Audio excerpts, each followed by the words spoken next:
After a bit of a grey and cold start to the day, we are now about 12 miles into our passage to Barcelona, and the sun is trying to come out, I think, starting to peek out from behind the clouds, and it makes such a difference when you've got a bit of sun on your back. Isn't that right, Fabry? You look nice and cosy right now. Yeah. Well, you know, we're still in April. I keep saying this. I kept saying this last month. Well, we're still in March, and then I kept saying, oh, we're still in February. But we're still in April, and it's not warm in the mornings. You know, and we're heading north. It's the Med. Yeah. At some point soon, we will be so hot, we'll be like, oh, Jimbo, when it was so cold. I know. Yeah, and we'll look back on this stuff wearing like layers and think, Jimbo when? Yeah. When I'm like just wearing a sarong that's just like sweating and looks like a butterfly when you open it up. No one wants that image in their mind. Some people do. No one does. I can't believe diamonds so pale, and I'm gonna take you traveling the world. I can love you, yeah, I'm gonna love you. I'm gonna love you, babe. Cross my heart and hope to die. So we've got another, 40 miles or so to go today. So we've got plenty of time to get into Barcelona, and then we're in Barcelona for a couple of days, and then we carry on heading north. So this episode is going to be all about the sail to Barcelona, our time in Barcelona, hopefully some good times in Barcelona, and I hope you guys enjoy it.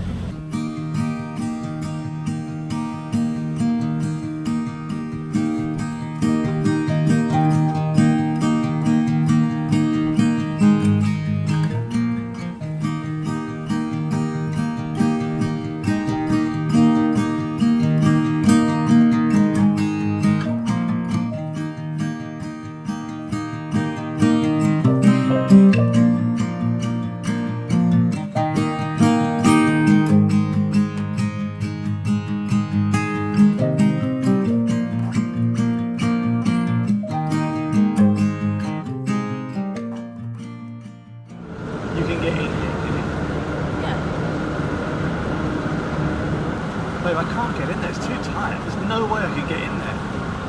There's lazy lines just under the water. Alright, there's another marina apparently on the other side of this big land section.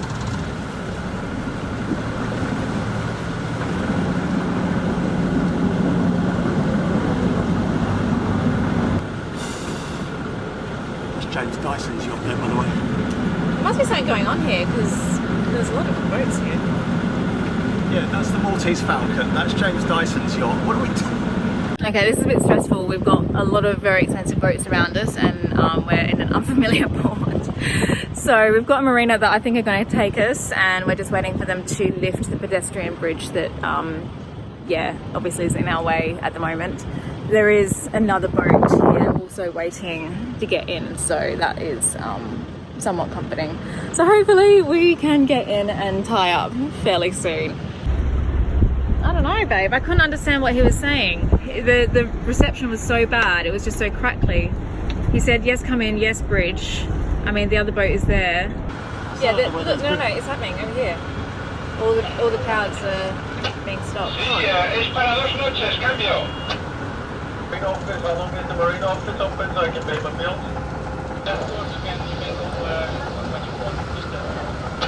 Yeah, well, we need to disconnect job first, so they can take the reading and then I can pay. Okay, get an inconvenience and we do the final reading. Roger that.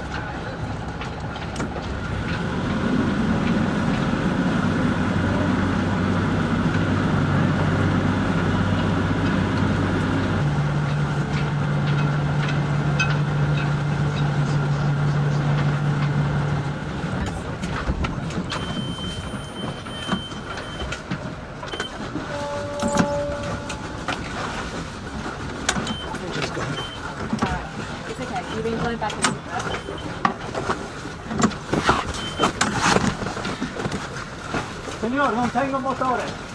Stop.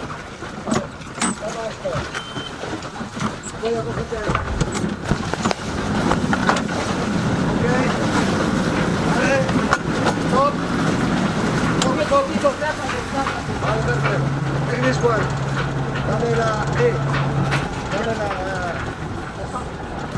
Okay, perfecto. My God, that was so stressful. We were coming in and we were cool, we went through the bridge, no problem. And then we motored past what turned out to be our berth. We didn't know at the time, and the guy was like, no, go back. So Nick reversed. We were reversing into our berth, nice wide berth. It was going so well. And then as we were about halfway in, the engine cut out. Oh my God, it was very, very stressful. And now we have an engine that keeps cutting out. Nick thinks it's the fuel, the diesel that we picked up in Valencia. I think we've got dirty fuel. What makes me think we've got dirty fuel is that when we were leaving Valencia before Christmas, I always fill the fuel tank absolutely full up. And the reason I do that is to not let any air in the fuel tank, because air in the fuel tank leads to condensation. Condensation, the fuel tank leads to diesel bug.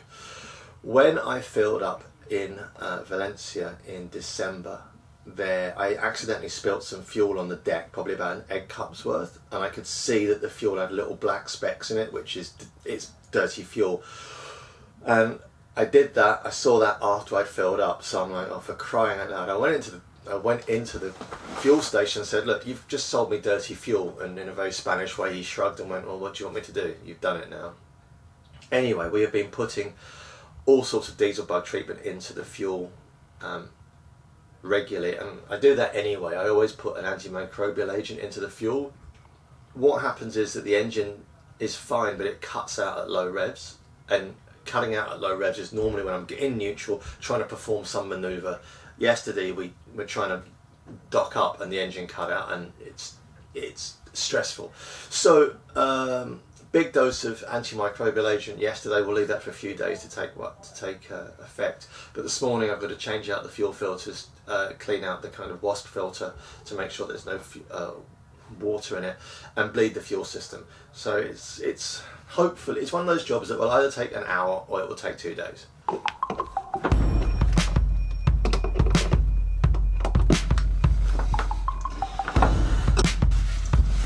Got it, so it's draining into the... Yeah, I'm just going to take a sample. Because it looks clean to me, there's no water. The water would come out first. It's unlikely if you had dirty fuel, if it was really contaminated, you'd see black bits in there. Here we go once again for a marriage. Is that the filter? That's the fuel filter, yeah. Don't you worry, it's gonna be alright. Listen for me telling you to stop, okay? Stop! No, mate. You better check for pose. Try turning the engine, right? You better check for pose. Did you stop that? Alright, do it again. Ready?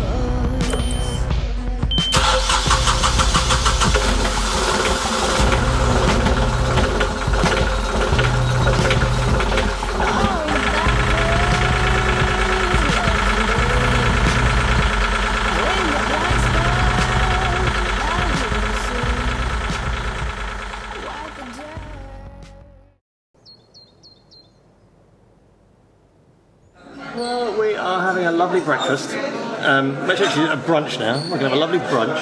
Then we're going to go and wander the streets of Barcelona. And that's all I've got planned for today. All I've got planned. Okay, that sounds like a lovely day. Yeah. I used to be a waiter. And were you good at it? I was shocking. I once asked a girl with no arms to pass me a plate. You know, you think Basil Fawlty? I was 18 years of age. And I was doing that thing where I was trying to carry all the bloody plates in one arm. So anyway, I couldn't get to this last girl, and I said to her, can you pass me a plate? For some reason, she had no hands or arms or something. And I'm like, so I then went, right, try to pick up the plate, dropped all the plates, and I'm like, ugh. We've all got one of those stories. I got hundreds of them. My story about the time that I was a waitress was that I was serving these 2 ginormous, huge glasses of iced tea, and it was like a berry iced tea, so it was like bright red, and I spilt them on the woman's lap, and thank you, and she was wearing like all white, and yeah, that was mine. I can't tell you how embarrassed I was.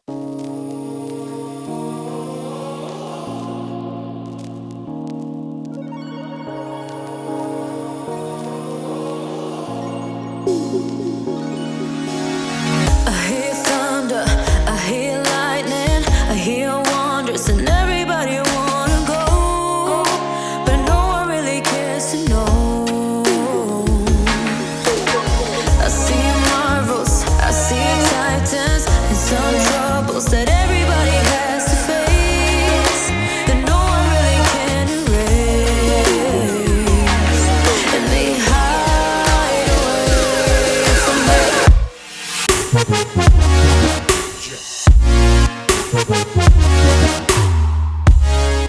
Hang on, I need to say something to the people. So we've just come to Port Vale Marina, and I think we know now why we couldn't get into the marina yesterday. It is absolutely rammed with super yachts who are apparently here for something called the Barcelona Charter Yacht Show. So yeah, there is a very good reason why we were unable to get it. missed a trick in getting rammed in there and chartering Ruby Rose out for 2 nights for the cost of a new Ultraman. Why didn't we think of that? When you worry, I worry, it's no hurry, 'cause we got all the time we need. If we're in love, then we'll succeed. I heard laughter, I heard music, I thought, baby, there's no way we could ever lose it. There's no way we could ever break or lose it. Good morning, everybody. We are still in Barcelona. And I knew that was coming. I knew that was coming. See, this is why I try and get this in before Nick 10 years. 10 years of this relationship reappears. Like a bloody book. I'm like, okay, quickly, you've got a spare 3 minutes. And then, no, he just pops up out of nowhere like a mushroom. Anyway. That line from Vandaloo. What? Pops up like a mushroom. Where did I get that from? Me?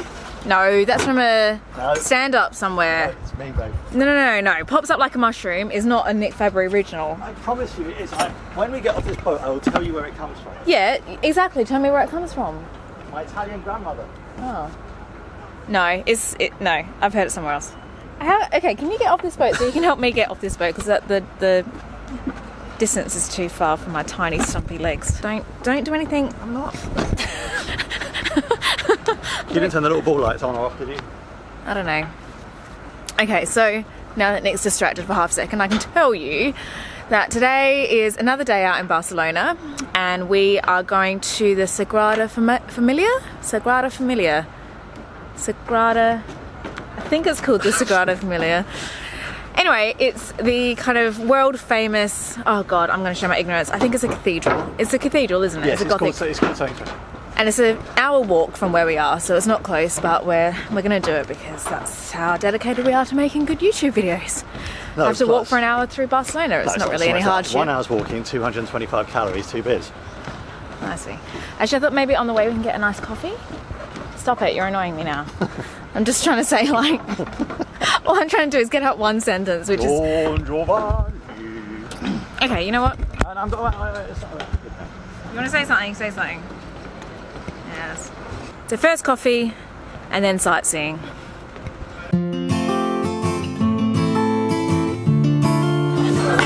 So this is meant to be Barcelona's best brunch spot. We shall see. Middle of the road, it's just a feeling of a distant melody unknown. I was doing fine, I minded my own business till the day you took me home. This is incredibly impressive. It's a little bit like church design meets Minecraft meets magic mushrooms. That's the best way I can describe it. It is gaudy, and take the pun in that. I think it's a Gaudi church, isn't it? Yeah, it's gaudy. Maybe that's where the word comes from. Anyway, yeah, it is like, man, there was some stuff going on in his head. Visually crazy, beautiful. and probably one of the biggest, if not the biggest, draw in Barcelona, and for that reason it's sold out until a week Saturday. So we'll have to look from afar.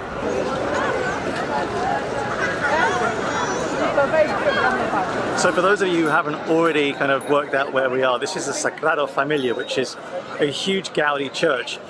It was started in 1882, I believe, and never finished. So what they're trying to do is they're trying to get the church completed for the 100th anniversary of Gaudi's death. So that's 2026. So they've still got, what year are we in? 7 more years of construction. The thing about this is that it's being constructed in a really clever way. It's actually almost prefabricated. They kind of make all the blocks and then just bolt them all together. It's a really clever kind of twist on modern architecture and engineering techniques, kind of fused with this kind of crazy construction from, you know, 100 years back. It's really interesting to see. We've just watched the construction workers just putting together certain parts of the church. It's going to be ridiculously impressive when it's finished. It's kind of, I'm not really sure what type of architecture it is. As I said, it is a cross between Minecraft, magic mushrooms and ancient churches, but amazing. Shame we couldn't get in. So it's actually the spires that they're finishing. I think that the original vision was 10 spires. So I don't know how many are up there, but there's going to be 10 in here. You can see, like, no, you need to look. See that crane up there? Yeah. It's just lowering one of those pieces that's like an M. Oh yeah. So it's nuts because the crane isn't big enough, so they have to transfer those bits up by different cranes. Yeah. And they were saying that the tolerances for these things is like under a millimetre. They are millimetre perfect because they're all cut and designed by computers. Just incredible. Yeah. I think when it's done, like you can see by the width of the spires, I think it's going to be. Oh, it's going to be huge. Huge. And they're all bolted together. It's not a process that's completed with mortar or traditional building techniques. Literally, it's stone and, you know, stainless steel, kind of like rods passing through it. And you can see them talking them all up. It is a really clever take on kind of like the most modern engineering techniques fused with this.